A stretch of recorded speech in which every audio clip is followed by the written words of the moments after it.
Daily سالار Urdu digital کی خصوصی پیشکش منظرنامہ میں سبھی ناظرین کا خیر مقدم۔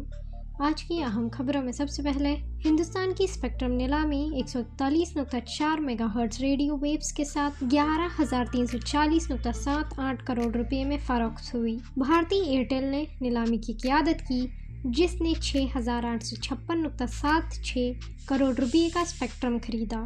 اس کی ذیلی کمپنی بھارتی ہیکسا کام نے 1,001 کروڑ روپے میں 15 MHz حاصل کیا، جس نے ایئرٹیل ملک میں مڈ بینڈ اسپیکٹرم کا سب سے بڑا ہولڈر بن گیا۔ نیلامی دوسرے دن تیزی سے ختم ہوئی جس کی کل فروخت حکومت کے تخمینہ 96,238 کروڑ روپے کا 12% ہے۔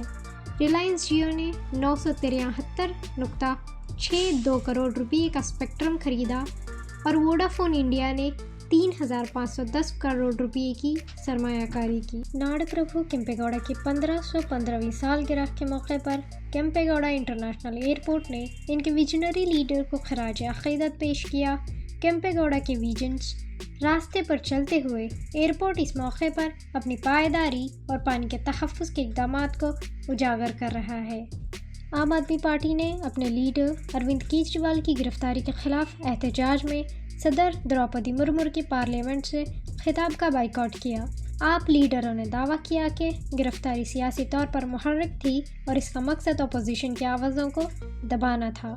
بائیکاٹ نے پارٹی کے اس موقف کو اجاگر کیا جس کے خلاف وہ مرکزی حکومت کے ذریعے طاقت کے غلط استعمال کے طور پر دیکھتے ہیں۔ تمل ناڈو کے وزیر اعلیٰ M.K. اسٹالن نے ریاستی اسمبلی میں ہوسور میں ایک بین الاقوامی ایئرپورٹ قائم کرنے کا اعلان کیا۔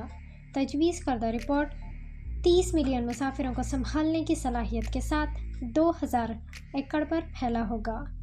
اس کے علاوہ اسٹالن نے تریچی میں ایک عالمی معیار کی لائبریری اور انٹلیکچوئل سینٹر کا بھی قائم کرنے کا بھی اعلان کیا۔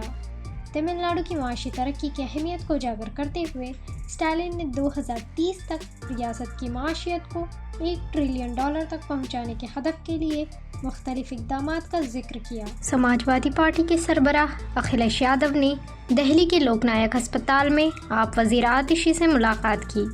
اس ملاقات میں مختلف سیاسی مسائل اور ترقیات پر بات چیت ہوئی۔ یادو نے دہلی حکومت کے صحت کے دیکھ بھال کے اقدامات اور دہلی حکومت کی طرف سے لاگو کی گئی پالیسیوں پر بات چیت کی۔ منظرنامہ کی پیشکش آپ کو کیسی لگی کمنٹ سیکشن میں ضرور بتائیں۔ ایسی ہی اہم خبروں کے لیے ڈیلی سالار اردو ڈیجیٹل کو لائک، شیئر، سبسکرائب ضرور کریں۔